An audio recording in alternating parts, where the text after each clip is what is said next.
ফোনের রিংটোন বাজতেই ধ্যান ভাঙল ইয়াসের। হাতের চিঠিটার দিকে তাকিয়ে দীর্ঘশ্বাস ছেড়ে বলল, ইয়াস, তুমি কেন আমাকে এত ভালোবাসলে রোহি? আমি যে তোমার ভালোবাসার যোগ্য ছিলাম না কোনো কালেই। আমার জন্য নিজের জীবন দিতেও ভাবলে না একবার। অথচ আমি মানুষটা কত নিষ্ঠুর। তোমার প্রতি এক বিন্দু ভালোবাসাও জন্মালো না আমার। তোমাকে ভালো না বাসলেও আমি মনে রেখেছি রোহি। আমার হৃদয়ের গভীরতম স্থানে রেখে দিয়েছি তোমাকে যত্ন করে। ফোনের রিংটোন বেঁচে যাচ্ছে বারবার। বিরক্তিতে কপাল কুঁচকালো ইয়াস। চিঠিটা যত্ন করে রেখে দিল যেখানে ছিল সেখানেই। ফোনটা হাতে তুলতেই দেখলো উজ্জ্বল কল দিয়েছে ওকে। বলো ভাইয়া। তুমি কি আসবে না ইয়াস? না। তোমার উপমার অ্যাক্সিডেন্ট হয়েছে। হাতে পায়ে আর মাথায় প্রচণ্ড ব্যথা পেয়েছে। তুমি না ওকে ভালোবাসো? ভালোবাসার মানুষকে এভাবে কষ্ট দিচ্ছ যে? ইয়াসের চোখে মুখের ভাবভঙ্গি পরিবর্তন হয়ে গেল মুহূর্তেই। ওর উপমার অ্যাক্সিডেন্ট হয়েছে মানে? ইয়াসের যে চিন্তা হচ্ছে উপমার অবস্থা কেমন ভাবলেই ভেতরটা কেঁপে উঠছে বারবার। চোখ বন্ধ করে বড় একটা শ্বাস ফেলল ইয়াস। নিজেকে শান্ত করে বলল উজ্জ্বলকে, আমি আসছি। কাশপিয়া আর ইয়াসের মধ্যে তুমুল ঝগড়া হয়েছিল কিছুদিন আগে। কলেজে কোনো একটা ঝামেলা হয়, ইয়াসের তখন মাথা গরম ছিল। কাশপিয়া না বুঝে রিয়্যাক্ট করেছে, তাই ইয়াসও নিজেকে সংযত রাখতে পারেনি, যা তা বলে দিয়েছে কাশপিয়াকে। সেদিন দ্বিতীয়বারের মতো ইয়াসের রাগ দেখেছিল কাশপিয়া, কিন্তু ওরও যে অভিমান হয়েছিল, তাই তো ইয়াসকে ছেড়ে চলে এসেছিল ভাইয়ের কাছে। এক সপ্তাহের মতো কাশপিয়া ছিল ওর ভাইয়ের কাছে। ইয়াস একদিনও দেখা করতে আসেনি ওর সাথে, কল দিয়েও জিজ্ঞেস করেনি কেমন আছে। এজন্যই অভিমান হয়েছে কাশপিয়ার। যত দিন যাচ্ছে ওর কেমন মূল্যহীন হয়ে যাচ্ছে ইয়াসের কাছে। এরকম হলে এই সম্পর্কটাও টিকবে না বেশি দিন। কাশপিয়ার মন খারাপ দেখে কৌশিকী বারবার বলছিল দেশে যাওয়ার কথা। কাশপিয়ারও মনে হলো এরকমটাই। কতদিন হলো মামিকে দেখে না সে। ইয়াসের বাড়ির লোকদের সাথেও মাঝে মধ্যে কথা হয়। দেশে গেলে সবার সাথে দেখা হবে ভেবে ভাইয়ের কথা অমত করেনি কাশপিয়া। আজ 3 দিন হলো কাশপিয়ারা সবাই বাংলাদেশে এসেছে। কৌশিক বা ইনায়াকে কিছু না বলেই কাশপিয়া একা একা চলে এসেছে খন্দকার মঞ্জিলে। রোহির মৃত্যুর পর সেদিন আবার খন্দকার মঞ্জিলে ফিরে এসেছিল আনন্দ। সবাই ভেবেছিল ইয়াসও এসেছে হয়তো, কিন্তু সবটা শুনে আবারও মুখ জুড়ে চিন্তারা ভিড় জমিয়েছিল সবার। কাশপিয়া কোনোভাবে সামলালো সবটা। কৌশিক এর মধ্যে ওকে নিতে আসলেও যায়নি, থেকে গেছে ও বাড়িতেই। সারাদিন কাটতো কাশপিয়ার মমির সাথে কথা বলেই, কিন্তু মমিটা হুট করেই কোথায় যেন হারিয়ে গেল। কাশপিয়ার ভয় হলো, একে তো ইয়াসকে না বলে মমিকে নিয়ে এসেছে, আবার হারিয়ে ফেলেছে। এসব শুনলে ইয়াস নিশ্চয়ই ছেড়ে দেবে না ওকে। বিড়ালটা তো ওর অনেক পছন্দের। কাশপিয়া মমিকে খুঁজতে খুঁজতে পেয়েও গেল, কিন্তু ওকে হাতে নেবে তখনই কোথা থেকে ছুটে আসলো একটা গাড়ি। তারপর আর কি, হাতে পায়ে মাথায় ব্যথা পেল অনেক। বিছানায় পড়ে আছে 2 দিন যাবৎ। সিমির মুখে শুনেছিল ইয়াস নাকি আসবে বলেছে, কিন্তু 2 দিন হয়ে গেল এখনও আসার নাম নেই ওনার। কাশপিয়ার ভেতরটা পুড়ছে, কষ্ট হচ্ছে খুব। বারবার মনে হচ্ছে ইয়াস ওকে আর ভালোবাসে না আগের মতো। কাশপিয়া শুয়ে আছে বিছানায়, মমি বসে আছে ওর পাশেই, কেমন করে তাকিয়ে আছে কাশপিয়ার মুখটার দিকে। কাশপিয়া ঠোঁটের কোণে হাসি টানলো, মমির গায়ে হাত বুলিয়ে বলল, কি হলো মমি, তোর তিত করলা মালিকটাকে মিস করছিস? ওই লোক তো আমাদের মিস করে না, তুই কেন মিস করবি? মালিকের জন্য বেশি মন খারাপ হলে আমি কিন্তু তোকে রাস্তায় ছেড়ে আসবো। কাশপিয়া শান্ত কণ্ঠে শাসালো মমিকে। মমি কি যেন বুঝলো, হেঁটে গিয়ে কোলে উঠে বসলো কাশপিয়ার। কাশপিয়া কিছুক্ষণ মমির দিকে তাকিয়ে হাত বুলিয়ে দিল ওর গায়ে। মমিও ঘাপটি মেরে বসে রইল ওর কোলে। অনেক চেষ্টার পর চোখের পাতাটা মাত্রই লেগেছিল কাশপিয়ার। কোনো কিছুর আওয়াজে চোখ খুলে তাকালো সে। জানালার দিকে চোখ যেতেই ধরপড়িয়ে উঠল বিছানা থেকে, চিৎকার দিয়ে ডেকে উঠল ইয়াসকে। কাশপিয়ার গলার আওয়াজ কানে গেছে ড্রয়িং রুমে বসে থাকা সবার। সুফিয়া বেগম সহ বাকিরা দৌড়ে এসেছেন ইয়াসের রুমে। বৌমার পাশে বসে মাথায় হাত বুলিয়ে দিলেন সুফিয়া বেগম। উদ্বিগ্ন হয়ে বললেন ওকে, কি হয়েছে মা, পায়ে ব্যথা পেয়েছিস? কি লাগবে আমাকে বল। কথা নেই কাশপিয়ার মুখে, ও তো একধ্যানে তাকিয়ে আছে জানালার দিকে। উজ্জ্বল লক্ষ্য করলো বিষয়টা। কাশপিয়ার মুখের দিকে তাকাতেই কপালে ভাঁজ পড়ল ওর। মেয়েটা এমন ভয় পেয়ে আছে কেন? কি এমন দেখেছে যে এভাবে ভয় পেচ্ছে? কৌতূহল থেকেই জানতে চাইল উজ্জ্বল। জানালার দিকে অমনভাবে তাকিয়ে কি দেখছো কাশপিয়া? কি দেখে এভাবে চিৎকার দিয়ে উঠলে তুমি? ঈশান ভাইকে দেখেছি মাত্রই, ও কেমন করে তাকিয়েছিল আমার দিকে। আমার ভয় লাগছে ভাইয়া, আমি চলে যাব এখান থেকে। কথাগুলো বলে থামলো কাশপিয়া। বুকটা ধুকপুক করছে এখনও, কেমন ভয় ভয় লাগছে ওর। ঈশান এখানে কেন আসলো? ওর রুমেই বা কেন ওকে ঝুঁকি মারলো? কত শত ভাবনা কাশপিয়ার মাথায়। ঈশানের নামটা শোনামাত্রই সুফিয়া বেগমের মুখটা কেমন অন্ধকারে ঢেকে গেছে। হয়তো খুশি হয়নি এই নামটা শুনে। রুহির মৃত্যুর পর থেকে দেখা নেই ঈশানের, এমনকি ওর ৩-৪ দিন আগেই বাড়ি ছেড়েছিল সে। তারপর থেকে আর দেখা হয়নি ঈশানের সাথে। ইয়াসের কথায় আর ঈশানের বেপাত্তা হয়ে যাওয়ার দুয়ে দুয়ে চার মেলাতে খুব একটা সমস্যা হয়নি সুফিয়া বেগমের। সেদিনের পর থেকেই তীব্র ঘৃণা জন্মেছে ওনার ঈশানের প্রতি। ওর কথা মাথায় আসলেই বারবার মনে পড়ে উজ্জ্বলের সেদিনের বলা কথাটা। উজ্জ্বল বলেছিল, যেদিন ওনার বা বাড়ির কারোর বিরাট কোনো ক্ষতি করবে ঈশান, সেদিনই বুঝবেন দুধকলা দিয়ে কালসাপ পুষেছিলেন। উজ্জ্বলের কথাই সত্যি হলো অবশেষে। ফুলের মতো মেয়েটাকে ঈশান মেরে ফেলেছে। ভাবলেও কষ্টে ভিতরটা ফেটে যায় ওনার। উজ্জ্বল একটা পানির গ্লাস এনে ধরেছে কাশপিয়ার সামনে, ইশারা করে বলছে, ওকে শান্ত হও কাশপিয়া। তুমি ঠিক কী দেখেছো আমাকে বুঝিয়ে বলো। ঈশান বাড়িতে আসলে তো মেইন গেট দিয়েই ঢুকবে। দারোয়ানকে বলে দেওয়া হয়েছে ওকে আশেপাশে দেখলে যেন সবার আগে আমাকেই খবর দেওয়া হয়। আমাকে তো কেউ কিছুই বলেনি। তুমি হয়তো ভুল দেখেছো। না না, আমি ঠিক দেখেছি, ওটা ঈশানই ছিল। উজ্জ্বল আর বাকিরা শান্ত হতে বলল কাশপিয়াকে, কিন্তু ওর কেমন ভয় লাগছে। কোনোভাবেই নিজের মনকে শান্ত করতে পারছে না। বারবার মাথায় আসছে ঈশান কেন এসেছে এখানে। সব রেখে ওর রুমের জানালার সামনেই বা উকিঝুঁকি মারছিল কেন। কাশপিয়া আস্তে ধীরে বিছানা থেকে উঠতে চাইলে পায়ের অসহ্য ব্যথায় চোখ মুখ কুঁচকে বসে পড়ল আবার। পায়ে হাত দিয়ে কান্না করছে কাশপিয়া। এর মধ্যেই শোনা গেল কারো গম্ভীর কণ্ঠস্বর, এগুলো হলো অতিরিক্ত পাকনামির ফল। আমার কথা অমান্য করার শাস্তি দিয়েছে আল্লাহ তোমাকে। পরিচিত কণ্ঠস্বর কানে আসায় সবার সাথে সাথে কাশপিয়াও তাকালো দরজার দিকে। চোখ মুখের চিন্তা সরে গেল সবার। ইয়াসের আশাতে খুশি হলেন সকলেই। সুফিয়া বেগম আর আফিয়া চলে গেলেন ইয়াসের জন্য খাবার বানাতে। উজ্জ্বল তার মেয়েকে নিয়ে বেরিয়ে গেল ওদের রুম থেকে। কাশপিয়া এখনও রেগে তাকিয়ে আছে ইয়াসের দিকে। লোকটা দিন দিন এমন পাষাণ হয়ে যাচ্ছে কেন। ওর কান্না দেখে কি খুশি লাগছে ওনার। ইয়াস এসে বসলো কাশপিয়ার পায়ের কাছে, হাত দিয়ে দেখলো কতটা ব্যথা পেয়েছে। কাশপিয়া আস্তে আস্তে পাটা সরিয়ে আনলো ইয়াসের থেকে। অন্যদিকে মুখ ঘুরিয়ে বলল অভিমানী স্বরে, আল্লাহ আমাকে কী শাস্তি দিবেন? সব শাস্তি তো আপনিই দিচ্ছেন। তুমি আমাকে কম শাস্তি দিচ্ছ? কাশপিয়া কথা বলল না, চুপ করেই তাকিয়ে রইল আগের মতো। ইয়াস এগিয়ে আসলো কাশপিয়ার কাছে, নিজের দুহাতের আজলায় ওর ছোট্ট মুখটা নিয়ে চাওয়ালো নিজের দিকে। চোখের পানি মুছে দিয়ে বলল সে, কান্না করো না উপমা। কান্না করলে তোমাকে খুব বাজে দেখায়। আমার উপমাকে হাসিতেই মানায়। ইয়াসের নরম কথায় মন গলল না কাশপিয়ার। ঝাড়া মেরে ওর হাত দুটো সরিয়ে দিল সে। নাক টেনে বলল আগের মতো করেই, আমি তো আপনার কেউ হই না। আমি কান্না করলেই বা আপনার কি? ইয়াস ঘাড় কাত করে তাকিয়ে আছে কাশপিয়ার দিকে। বুকে হাত রেখে বলল শান্ত কণ্ঠে, তুমি কান্না করলে আমার এখানটায় চিনচিন করে ব্যথা করে উপমা।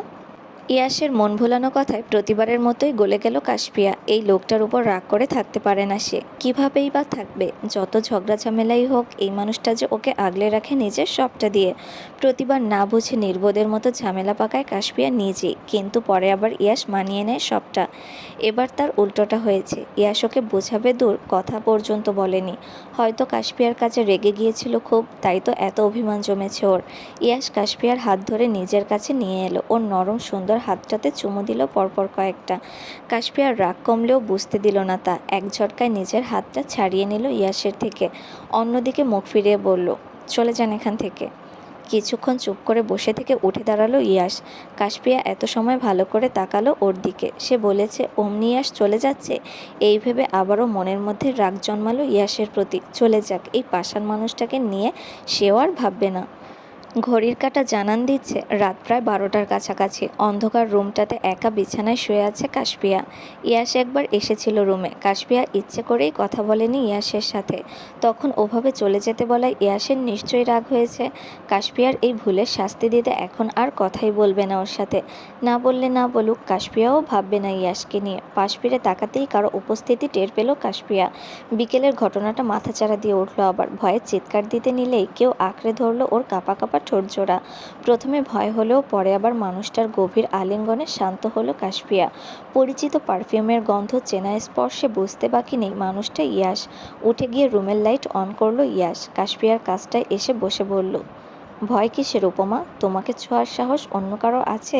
তোমার রুমে আমি ব্যতীত আর কে আসবে?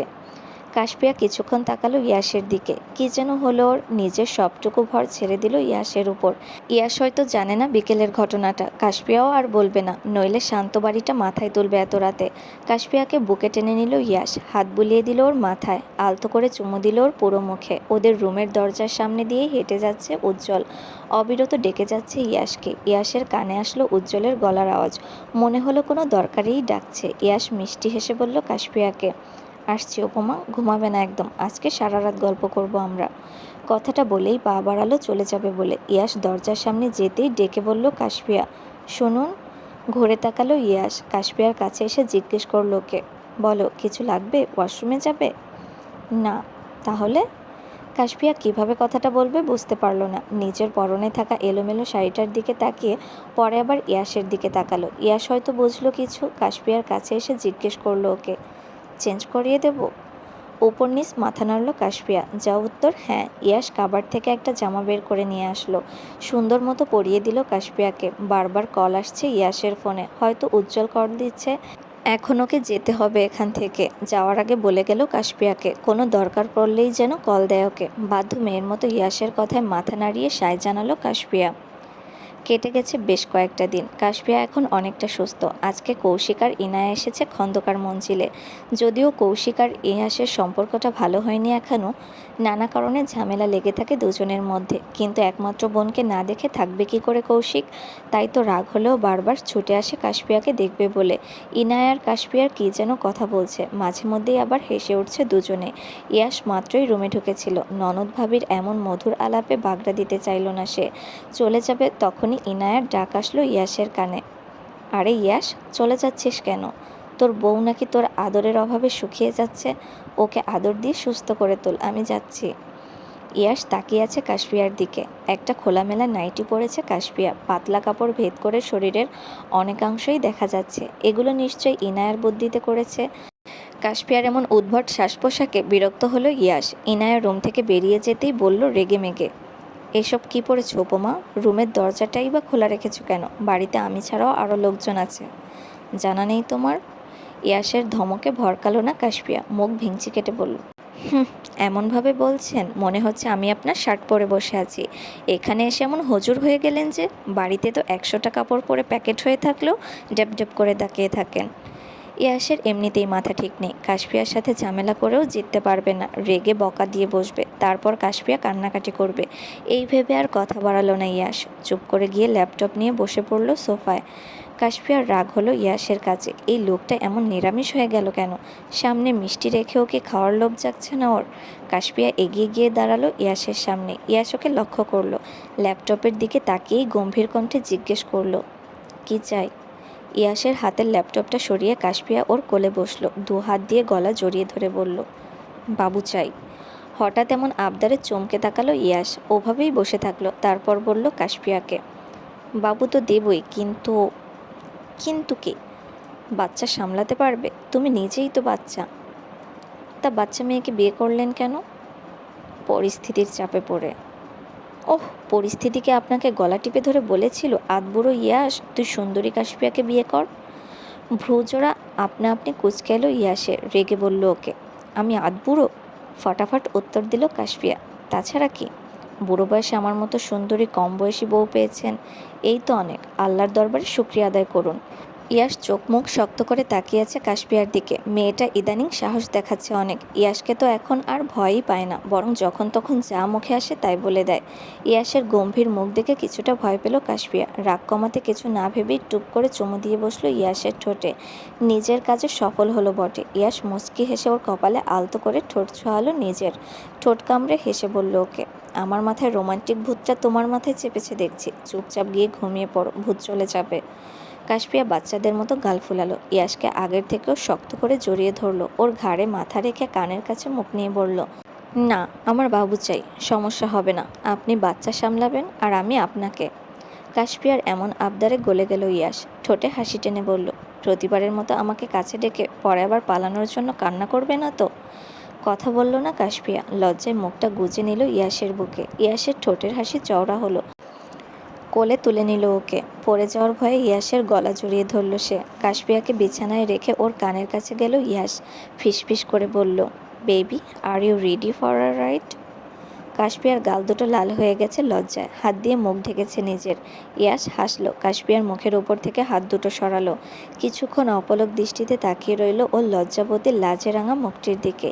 ইয়াশ মুখ ডুবালো কাশপিয়ার গলায়, ওর অনাবৃত দেহের প্রতিটা ভাঁজে গম্ভীর চুম্বন দিতে ব্যস্ত হলো সে।